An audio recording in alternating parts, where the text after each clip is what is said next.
Far beyond the borders of Solana lie the northern realms. Boltyn was born to nobility, raised with the knowledge that he would inherit his father's lands.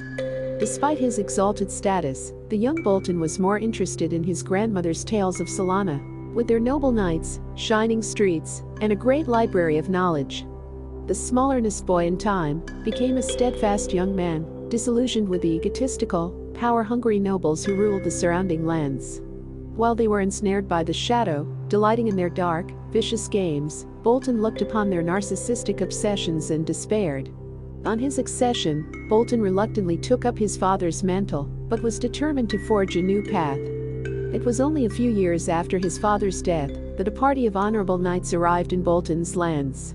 They came to offer aid to the common folk, bringing the blessings of the light and news of a land where all could live free.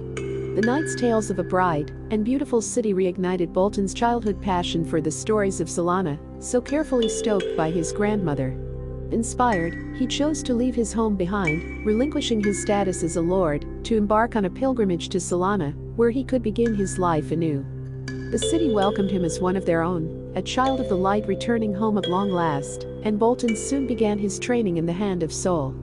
Amongst their ranks, he met Irina, a cleric with dark hair and shining green eyes. Her kindness and grace enchanted him from their very first meeting, and once they had completed their training, they soon found themselves in the same party, sharing conversations between missions in the Golden Fields. Together, a knight and cleric made the almost unstoppable team. They provided protection and healing to all they encountered, fighting alongside their party under the light of the sun, and spending their nights in the golden chariot, talking and laughing alongside their friends. Boltyn and Irina traveled together for many years, and their partnership quickly blossomed into a devoted marriage. In time, they had a beautiful baby boy, whom they named Ios. They eagerly awaited the day of their son's awakening ceremony, hoping that the light would guide him into the hand of Sol. However, the word was quickly spreading of an unstoppable plague, cataclysmic cults, and the darkest of magics in the surrounding lands, featuring abhorrent rituals which spilled the blood of innocents in exchange for raw power. Boltyn was on a mission within the Golden Fields when the enemy struck, unleashing a devastating assault on the city of Solana. As soon as he heard the news, Boltyn raced back home, but he arrived too late to save Irina. She fell defending their people, torn to shreds by one of the shadow beasts in its attempt to breach the inner sanctum. His only consolation was that Ios had been spared, kept safely within the solarium, while others fought bravely to defend the city. Racked by intense grief and despair, Boltyn wandered the city in a daze. In an attempt to gather himself, he sought his old friend at the Golden Chariot, Minerva, whom he knew would understand the position he now found himself in. She knew all too well the weight of grief, and made a suggestion. As a member of the Gemini, she told him of a small group within the Hand of Sol who operated as she did, working to seek out the shadow before they could harm the people of Solana.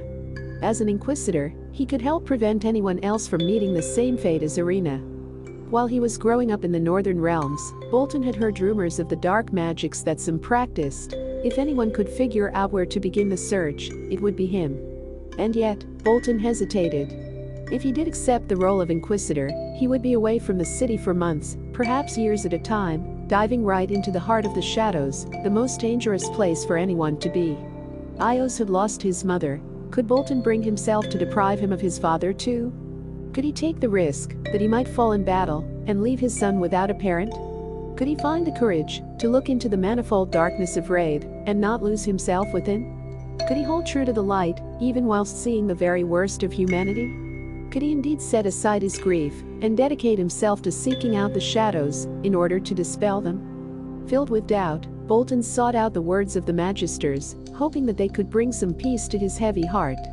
Yet upon entering the Library of Illumination, he overheard the words of a young scholar who was retelling the legends of the Heralds, legendary beings who watched over the people of Solana.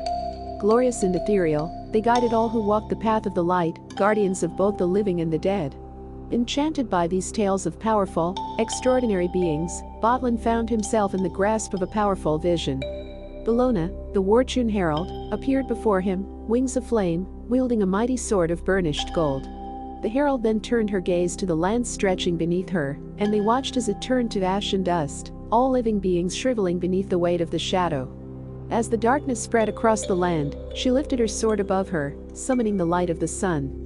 The sun revealed the small figure which stood within the shelter of Bologna's wings and illuminated Io's shining smile.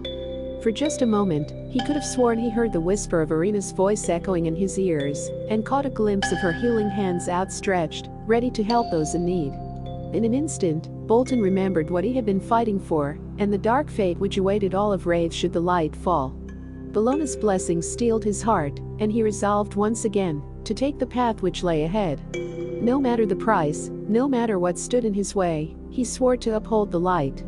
As the war between light and shadow rages, soldiers fighting to defend their noble city from the onslaught of terror, Boltyn was entrusted with the role of Inquisitor and named the leader of a small party tasked with scouring the land of evil. Whilst the Knights of Solana were locked in fierce battle, fighting to protect the villages of the Golden Fields, he and his fellow Inquisitors would search for the harbingers of the shadow, those who sacrificed innocent lives in their quest for power. Empowered by the very blessing of Bologna, Boltyn has taken up his sword once more. He fights not only for the sake of his son, Ios, but for all those he has sworn to protect, determined to free the land of shadow and defend his shining city. With Irina always in his prayers, he has ventured forth on a quest to vanquish Solana's foes, halt the spread of corruption and death, and protect his people from the horrors of war.